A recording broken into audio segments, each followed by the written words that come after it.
কাকে ভোট দেব, কোন মার্কায় ভোট দেব, কে ক্ষমতায় যাবে, জামাত ইসলাম নাকি বিএনপি? আমি বললাম ভাই ক্ষমতায় জামাত ইসলাম যাবে নাকি বিএনপি যাবে কে জানে? আল্লাহ। আরো জোরে বলেন না কেন? আর ভোট আপনি ধানের শীষে না দাড়ি পাল্লায় দেবেন এটা ডাইরেক্ট বলার সুযোগ নাই, তবে কোরআন হাদিসে যা আছে এটা বলার সুযোগ আছে। ভালো করে বোঝেন, ভোট হলো একটা আমানত, এই আমানত যেখানে সেখানে দেওয়া যাবে। আমার বাড়ি হলো বগুড়া জেলা, বগুড়া জেলায় সূরা নিসার 85 নম্বর আয়াতে ভোটের আয়াত আছে। আপনাদের সিরাজগঞ্জে নাও থাকতে পারে, আছে? আচ্ছা ভোটের আয়াতে কি লেখা আছে আমি কি 1 মিনিটে বলবো? সূরা নিসা 85 নম্বর আয়াত আল্লাহ বলেন মাইয়াশফা শাফাআতান হাসানাতান ইয়াকুল্লাহু নাসিবুম মিনহা। আপনি যেই লোককে ভোট দেবেন এই লোক ভোট পায় ক্ষমতায় যাওয়ার পরে যদি ভালো ভালো কাজ করে, মসজিদ মাদ্রাসা করে, জনগণের কল্যাণে কাজ করে, ওই লোক ভালো কাজ করে যে সব পাবে, আপনি ওই লোককে ভোট দেওয়ার কারণে সমপরিমাণ সওয়াব আল্লাহ আপনার আমল নামার ভেতরে লিপিবদ্ধ করে পাঠাইয়া দেবে। সুবহানাল্লাহ বলেন। তার মানে বোঝা গেল এই যে আজকের সভাপতি, এই সভাপতি ভোট দিয়ে যদি ক্ষমতায় বসান, সভাপতি যদি ভালো কাজ করে অর্ধেক সব সভাপতি পাবে, অর্ধেক সব আপনারা পাবেন। পক্ষান্তরে আল্লাহর কোরআন বলতেছে আপনি যাকে ভোট দেবেন এই লোক ভোট পায় এমপি মন্ত্রী হয়ে যদি জনগণের চাল ডাল গম চুরি করে খায়, রাস্তার রড বালু সিমেন্ট চুরি করে খায়, ব্রিজের ভেতরে রডের বদলে বাঁশ ঢুকায়, দেশের টাকা চুরি করে বিদেশে নিয়ে যায়, আলেমদের জেলে বন্দি করে, আয়না ঘর বানাইয়া আলেমদের জুলুম করে, কোরআনের নীতি বাদ দিয়ে মানব রচিত নীতিতে দেশ পরিচালনা করে, এই লোকটা অন্যায় অপকর্ম করে যেই গুণ হবে আপনি ওই লোককে ভোট দেওয়ার কারণে সমপরিমাণ গুণ আল্লাহ আপনার আমল নামার ভেতরে বিকাশ করে পাঠাইয়া দেবে। বোঝা যায়? তার মানে বোঝা গেল একটা ভোটের কারণে জান্নাত হতে পারে, আবার একটা ভোটের কারণে জাহান্নামও হতে। কিন্তু আমাদের দেশে একটা কথা আছে ভাই, আমার ভোট আমি দেব যাকে খুশি, এটা সম্পূর্ণ কোরআন বিরোধী বক্তব্য।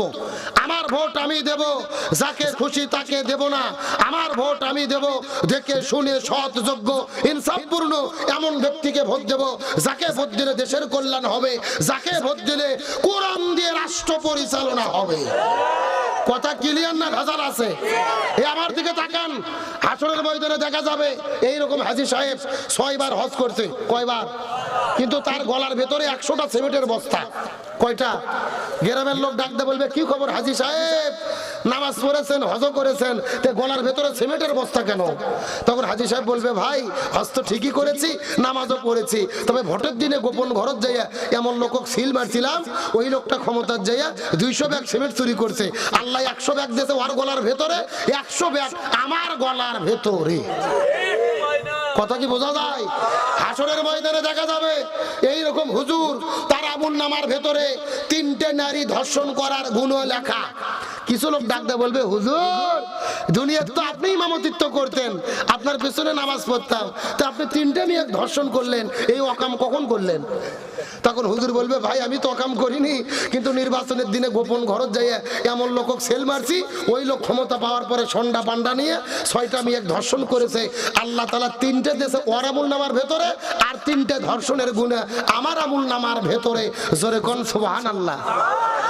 কে? হে জোরে কোন নাউজুবিল্লাহ।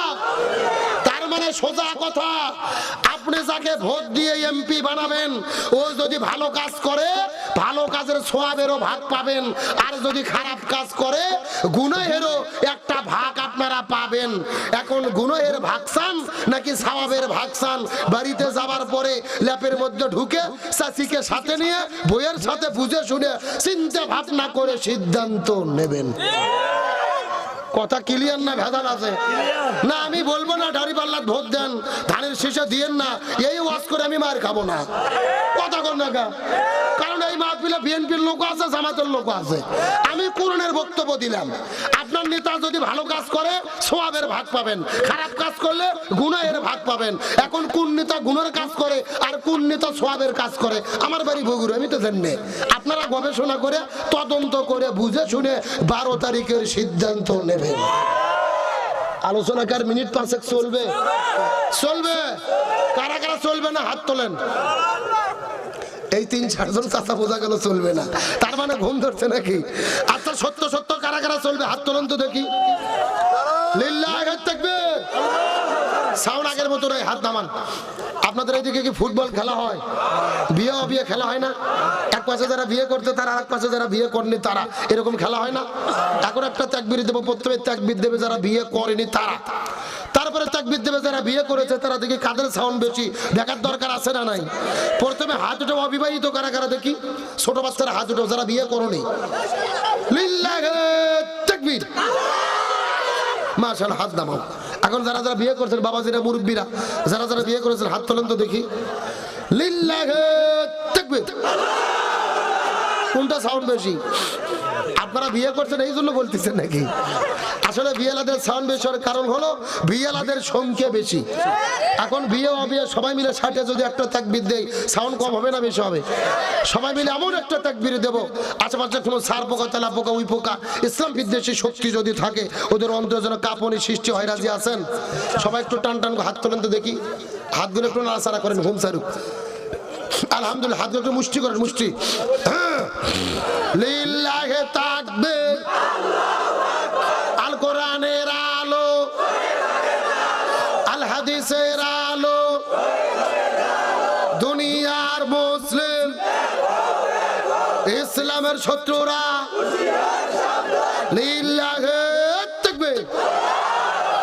আলহামদুলিল্লাহ ভাই, কলিজা ঠান্ডা হয়ে গেছে। রাত বাজতেছে 12টা 2 মিনিট কম, আর আপনারা চোখের দিকে চাই মনে হচ্ছে সন্ধ্যে 7টা বাজে।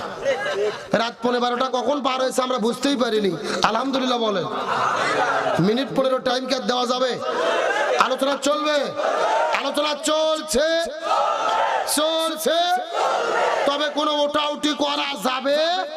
তাহলে চিৎকার করে বলতে হবে ফাতেমা জান্নাতি নারীদের সর্দারনি হবে কয় কারণে?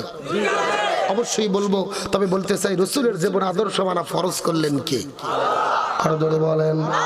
আমার বন্ধুগণ, মুসলমান ভাইরা, গভীর মনোযোগ লক্ষ্য করুন।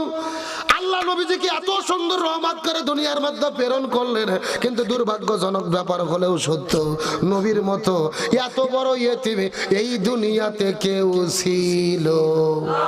শিশুকালে মইরা গেছে মা,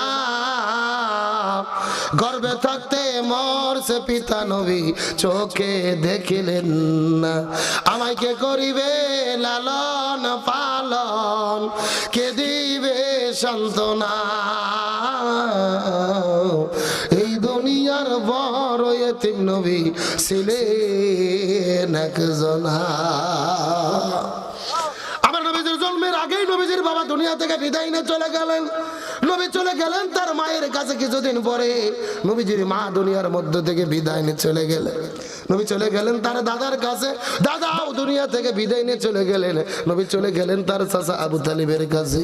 আবু তালিব নবীকে বাড়ির মধ্যে থাকতে দিলেন, খাবার দিলেন, জায়গা দিলেন, সন্তানের মতো লালন পালন করলেন। কিন্তু আপনাদের জিজ্ঞাসা করি, বলেন তো, নবীর চাচা আবু তালিব কি জান্নাতে যেতে পারবে? এই যে কেন পারবে না, এটা বোঝানোর জন্যই আমি আজকের এই আলোচনা শুরু করেছি। আমার পুরো ওয়াজ আগের 2 ঘন্টা যদি ভুলে যান আমার কোনো আপত্তি নাই, তবে এখন আমি যেই কথাগুলো বলবো এই মেসেজটা নিয়ে যদি আপনি যেতে পারেন, আমি বিশ্বাস করব আমার কষ্ট করে এখানে আসা সার্থক হবে ইনশাআল্লাহ। বলেন। নবীর চাচা আবু তালিব নবীকে ভালোবাসলেন, খাবার দিলেন, থাকার মতো জায়গা দিলেন, সন্তানের মতো লালন পালন করলেন। তারপরেও কেন জাহান্নামের মধ্যে যাবে আমাদের জানার দরকার আছে না নাই? আমার বন্ধুগণ, মুসলমান ভাইরা, গভীর মনোযোগ লক্ষ্য করুন। কোনো দিকে নজর নাই, কোনো দিকে তাকাতাকি নাই। শেষ কথাগুলো সুন্দর করে ভালো করে বোঝার চেষ্টা করবেন। নবীর চাচা আবু তালিব যেদিন দুনিয়ার মধ্য থেকে বিদায় নিয়ে চলে যাবে, আমার নবী আস্তে করে আবু তালিবের কাছে যাওয়ার পরে ডাকতে বলে, চাচা একবার শুধু আপনি বলবেন লা ইলাহা ইল্লাল্লাহ মুহাম্মাদুর রাসূলুল্লাহ, বলার কোনো দরকার নেই, শুধু আল্লাহকে স্বীকার করেন, আমি প্রয়োজনে আল্লাহর সাথে ঝগড়া করে আপনাকে জান্নাতে নিয়ে যাব। মুসলমান কথার গুরুত্ব এখনো বোঝেন নাই। কথাগুলো ভালো করে মাথার মধ্যে ঢুকানোর চেষ্টা করেন। পুরো কালেমা হলো লা ইলাহা ইল্লাল্লাহ মুহাম্মাদুর রাসূলুল্লাহ। কিন্তু নবী ডাকতে বলেন, চাচা পুরো কালেমা আপনার পড়ার দরকার নেই, শুধু আল্লাহকে স্বীকার করেন। আমি প্রয়োজনে আল্লাহর সাথে ঝগড়া করে আপনাকে জান্নাতের মধ্যে নিয়ে যাব। এই কথা বলার পরে আবু তালিব কালেমা পড়ার জন্য প্রস্তুতি গ্রহণ করলেন। কিন্তু পাশেই ছিল আবু জেহেল। আবু জেহেল ডাকতে বলে, আবু তালিব তুমি কি কালেমা পড়বা? সারা জীবন বাপ দাদার ধর্ম পালন করলে, আজকে কি বাপ দাদার ধর্মটাকে ছেড়ে দেবা? বাপ দাদার ধর্মের মধ্যে চুলকালি লাগাই দেবা? এটা তোমার জন্য কখনোই সঠিক হতে পারে না। খবরদার খবরদার, মুহাম্মাদের কথা তুমি শুনতে পারবা না। এই কথা শোনার পরে আবু তালিব কালেমা বললেন না, এই দুনিয়ার মধ্য থেকে বিদায় নিয়ে চলে গেলেন। আমার নবীজি আবু তালিবের লাশের কাছে গিয়ে হাউ মাউ করে কান্না করা শুরু করলেন। তার কারণ নবীজি আবু তালিবকে ভালোবাসে কি বাসে না।